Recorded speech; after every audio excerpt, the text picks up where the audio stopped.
I'm not crazy with how that Blackmagic camera works for distance, but like I said, I wanted to show you the mountains from Nick's spot. And there you go, there, right down there's Fred Rogers'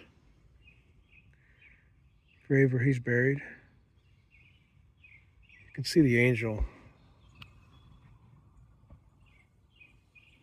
that's on his tomb. The back, he'd be up the front right. But here we got mountains overlooking us. It's kind of a hazy day, so you can't see a lot.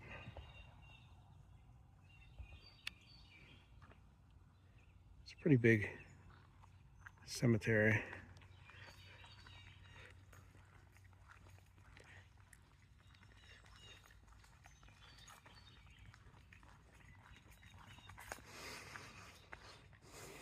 I just walked back the path a little bit. I know my keys are rattling. I have them attached this time. Last time actually, like the time before last I was out here, I lost my keys in the cemetery. And I had to look for them. I got back to my car and I realized that I didn't have them. So there's Fred Rogers. I walked to the oldest part of the cemetery, let people see what that's like. This is like going back to the, I've showed this to you guys before, but I'll show it again. Going back to the Revolutionary War. This section right here. With all these stones and slate. They've put markers down for who's a patriot. So William Jones died in the 1820s. He was born in the 1740s. It's about the closest you're going to get to talking to someone from the 1700s. And they're not going to say a word to you, I guarantee you that. If they do, and it comes on camera, let me know, and I'll feel very blessed. Sarah Taylor, she died in September 1786, aged 69. So she was just a few years short of this country being founded. Pretty wild. Of course, going back here, we got Congressman Finley and his wife that I've told you all about. William Finley. He was a patriot. Let's get a better view of his stone. Look how well that's etched so deeply, and the stone must be at least 4 or 5 inches thick. It's not going anywhere, and it's good because this man was the guy that wanted a separation of church and state. And John Proctor, the guy that came up with the "Don't Tread on Me." Some more of the older sections cemetery. Some names you've not heard of. Robert Duncan, John Shearer. That's a neat one there. John Shearer died in 1804, was 80 years old. So he would have been born in 1720. You look at all those history books and you look at all those things about Braddock's defeat.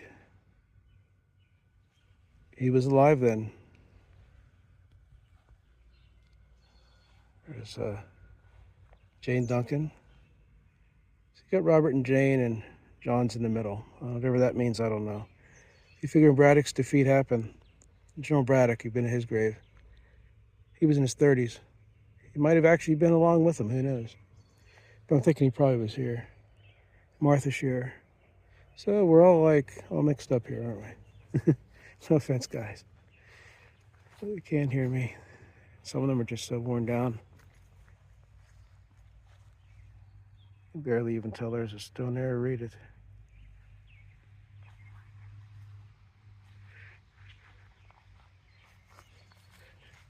Cemetery seemingly goes on forever, and you almost forget that there's so many dead people around you.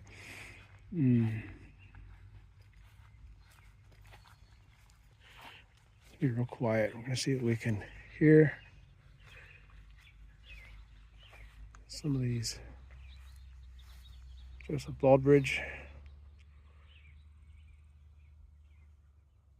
More Patriots. William Anders back there. You can see his. See what I can find about that stone actually.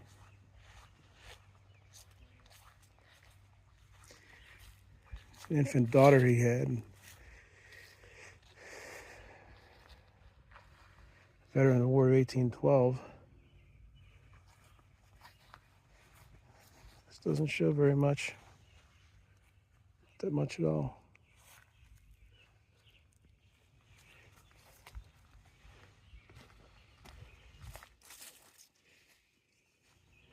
So this is kind of interesting if you are into history.